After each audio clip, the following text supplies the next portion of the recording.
Halo semua, jumpa lagi di ruang belajar.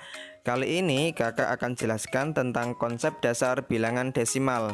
Nah, kenapa kita perlu belajar ini? Karena nanti kita akan belajar mengkonversi atau mengubah dari bilangan desimal ke pecahan biasa, atau sebaliknya dari pecahan biasa ke desimal, kemudian desimal ke persen, dan masih banyak lagi penerapan dalam matematika yang menggunakan bilangan desimal. Maka dari itu penting banget untuk kita pahami tentang konsep dasar bilangan desimal ini. Oke, silahkan adik-adik semua siapkan alat tulisnya dan mari kita mulai. Mantap.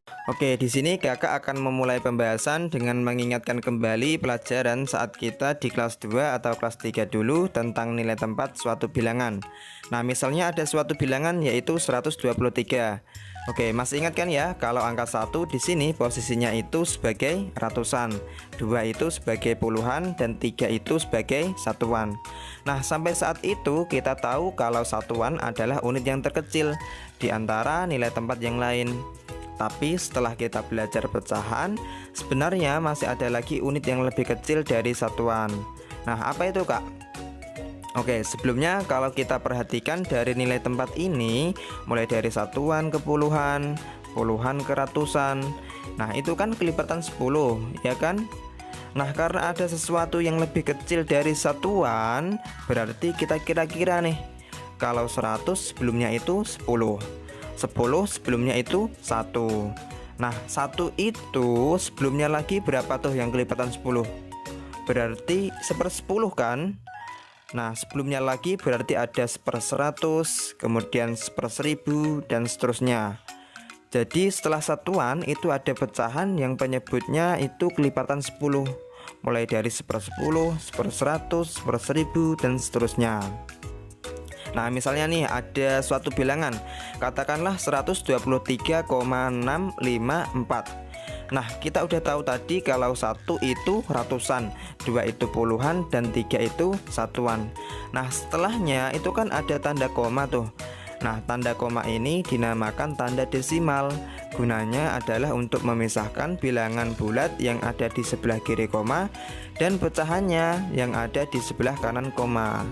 Kemudian setelah koma itu kan ada angka 6 tuh. Nah, angka 6 ini posisinya itu 1/10-an. Angka 5 itu 1/100-an, dan angka 4 itu 1/1000-an. Jadi penyebutnya itu selalu kelipatan 10. Nah, dari sini kita tahu kalau bilangan desimal itu sebenarnya adalah bentuk lain dari suatu pecahan. Ciri khasnya dari bilangan desimal ini adalah adanya tanda koma. Nah, ini harus adik-adik semua pahami, terutama nilai tempat dari bilangannya seperti yang sudah kakak jelaskan tadi. Kenapa? Karena ketika kita paham ini, mengubah desimal ke pecahan biasa atau sebaliknya itu sangat mudah. Gak percaya? Oke, kita coba.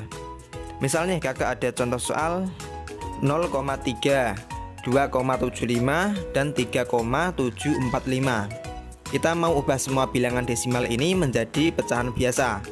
Oke, pertama 0,3.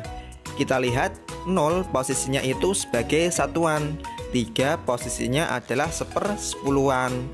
Nah, karena angka paling kanannya itu 1/10-an, berarti jawabannya sama dengan per 10.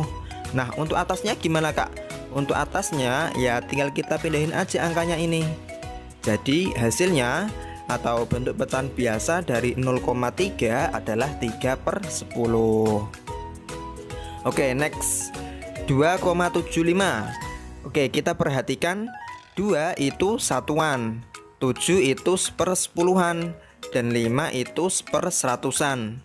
Karena yang paling kanan itu 1/100-an, maka jawabannya sama dengan per 100. Atasnya tinggal kita copy aja angkanya, 275.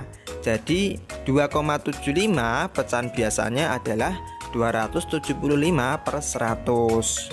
Oke, lanjut lagi. Yang terakhir nih, 3,745.